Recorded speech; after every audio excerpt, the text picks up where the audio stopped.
Assalamualaikum warahmatullahi wabarakatuh. Halo peternak usaha berjuang muda, jumpa lagi dengan saya Domam Channel. Pada kesempatan kali ini saya akan membahas bagaimana cara panen maggot BASF atau larva BASF untuk kita menjadikan pakan ternak atau kita panen menjadi pupa lagi, kita tetaskan lagi. Simak baik-baik.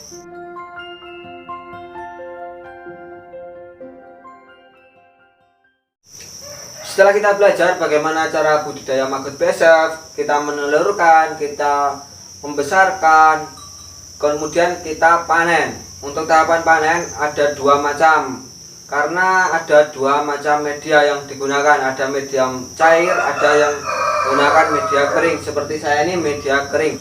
Bagi kalian yang belum tahu bagaimana cara menelurkan alat BASF atau memproduksi telur BASF, kalian bisa simak video sebelum ini di playlist budidaya maggot BASF. Atau kalian belum tahu cara pembesaran maggot BASF, bagaimana membuat kandangnya, ada di sana. Saya sudah bikinkan di sana. Saya sudah kelompokkan mana budidaya jangkrik dan mana budidaya maggot BASF, yang terutama dari pengalaman saya sendiri dan sharing-sharing peternak jangkrik atau peternak maggot yang lain.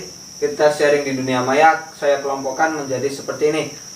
Oke, untuk panenan ada banyak cara. Yang pertama, kita panen dari segi kering. Kita bisa menggunakan ayakan pasir atau kita bisa menggunakan jaring.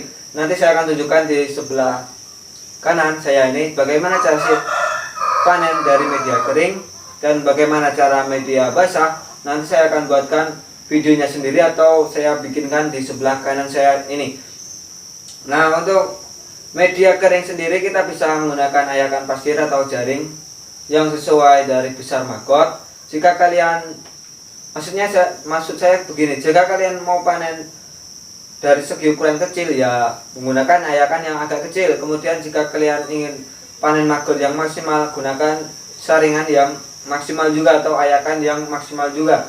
Nah, fungsinya untuk penyaringan seperti ini adalah kita ayak, kemudian kotoran akan di bawah atau namanya kasgot atau bekas maggot itu akan terbawa di bawah, sedangkan maggotnya akan di atas atau tidak bisa turun. Kita ayak seperti itu. Nah, kalian bisa menggunakan jaring juga bisa seperti itu. Nanti saya contohkan bagaimana sih cara panennya itu menggunakan jaring atau ayakan. Saya akan contohkan. Nah, seperti itu. Nah, seperti ini kelebihannya lebih cepat aja. Apalagi kalian menggunakan ayakan yang agak besar itu lebih cepat. Nah, kasgotnya itu akan lembut-lembut, akan jatuh. Kemudian daun-daun atau kotoran yang agak besar, tulang-tulang akan tersisa juga. Jadi gunakan tangan untuk membuangnya. Atau jika kalian kebersihannya itu lebih terjaga dalam budidaya maggot tadi, kita berikan saringan di atasnya, kita berikan ayakan, kemudian setiap hari kita bersihkan dari kotorannya, kita kasih atas. Dan naluri maggot sendiri akan jatuh sendiri setelah kita berikan di atas. Dia akan mencari ke bawah, dia akan sembunyi. Nah, dia akan jatuh melalui sela-sela ayakan. Seperti itu untuk pembersihannya. Nah, jika seperti itu kalian pembersihannya lebih mudah atau cara panennya itu lebih mudah. Sedangkan untuk langsungan itu ada kotorannya juga nggak masalah sih, karena untuk penggunaan sendiri langsung diberikan ayam. Nah, seperti itu. Kalian jika penggunaan sendiri nggak usah diayak atau nggak usah dijaring juga nggak masalah, kalian langsung berikan ke ayam.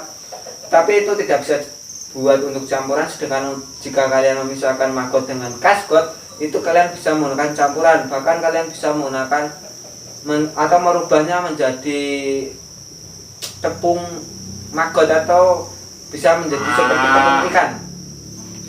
Mungkin nanti kedepannya saya akan buatkan bagaimana sih cara membuat tepung maggot atau tepung ikan seperti itu. Saya akan buatkan bagaimana cara membuatnya. Jadi silahkan subscribe bagi yang belum, bagi yang sudah terima kasih dan selamat menonton lagi.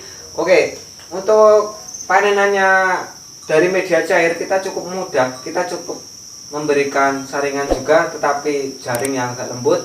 Kemudian kita tumpahkan, tunggu sebentar dan air akan jatuh otomatis. Karena naluri alam atau sifatnya air itu jatuh ke bawah. Nah, seperti itu. Air akan rembes dan maggotnya akan terkumpul menjadi satu. Itu lebih mudah, lebih praktis. Biasanya kalau menggunakan media cair itu biasanya menggunakan air tahu atau ampas tahu itu seperti itu, atau namanya itu media seperti akuatik. Nah, seperti akuatik seperti itulah.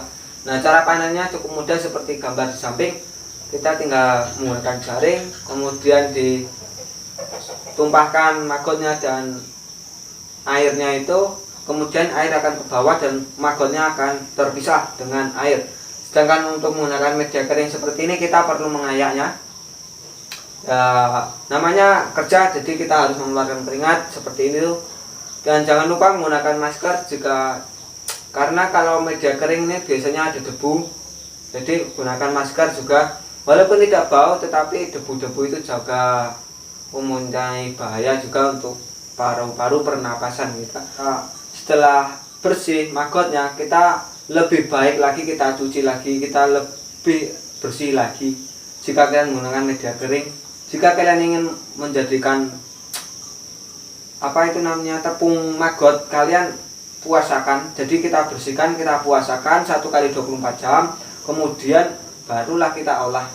Ada juga yang maggot seperti ini, hasil panen seperti ini, kita bisa olah menjadi makanan ternak, kita bisa olah menjadi makanan lele, kita bisa menggunakan, bahkan kita bisa konsumsi sendiri. Yaitu syaratnya kalau kita konsumsi sendiri, kita berikan pakan yang higienis, jangan berikan kotoran. Kalau kotoran saya nggak kuat, mungkin bahkan tidak direkomendasikan lah. Di luar sana ada yang membuatnya menjadi peyek atau menjadi makanan olahan. Itu biasanya digunakan buah yang segar, atau kalian nanti setelah diberikan pakan waktunya panen,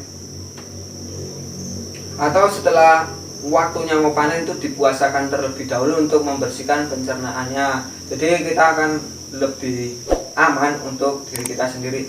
Tapi saya tidak merekomendasikan untuk dimakan sendiri, karena saya juga nggak tega untuk dimakan, karena ya itu nggak tega aja, masih nggak nalar untuk dikonsumsi sendiri. Biasanya saya berikan makanan ke ternak atau ke lele saya, atau nanti kedepannya jika terlalu banyak nanti akan saya masukkan ke jangkrik juga.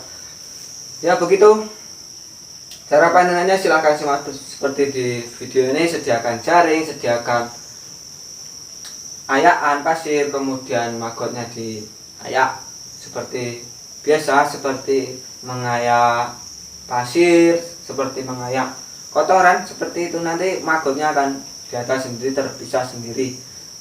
Nah, kemudian jika kalian menggunakan media cair seperti itu, terus limbahnya jangan dibuang. Itu bisa digunakan menjadi pupuk cair. Itu manfaatnya juga bagus. Apalagi maggot ini, nanti kasgot ini juga digunakan menjadi pupuk. Oh ya, setelah panen itu kalian pertimbangkan juga, nanti kalian mau budidaya lagi enggak. Jika sudah terlalu banyak, kalian bisa gunakan untuk ternakan kalian. Tetapi jika kalian siklusnya aja masih terputus, masih sedikit, lebih baik itu dibudidaya lagi atau diperbesar lagi, sehingga sudah mempunyai space yang luas atau space yang free. Nanti kita bisa yang free itu kita berikan ke ternak bertahap saja. Semakin ya seperti itu, semakin bertambahnya ilmu, semakin bertambahnya maggot. Jangan terlalu dipaksakan, kalian beri pengalaman dulu, kalian cari rasanya dulu, kalian cari sensasinya beternak maggot itu seperti apa, bagaimana rasanya sih panennya maggot itu seperti apa, kemudian kendalanya itu seperti apa. Kalian nikmati dahulu, kemudian baru kalian perbesar. Jika kalian sudah paham, kalian sudah hafal gimana karakter maggot ini, gimana cara penangannya, ada masalah seperti ini, penanganannya seperti ini, ada kendala ini, masalahnya seperti itu, oh ini harus diginiin. Nah seperti itu, kalian harus mengerti seluk beluknya maggot ini. Kalian harus mengetahui, kalian harus bertahap, kalian harus meningkatnya itu perlahan-pelan seiring bertambahnya ilmu. Jangan langsung kalian proyek banyak, nanti di tengah jalan ada masalah, bingung, kalian repot sendiri. Nah, untuk panenannya seperti itu mudah saja.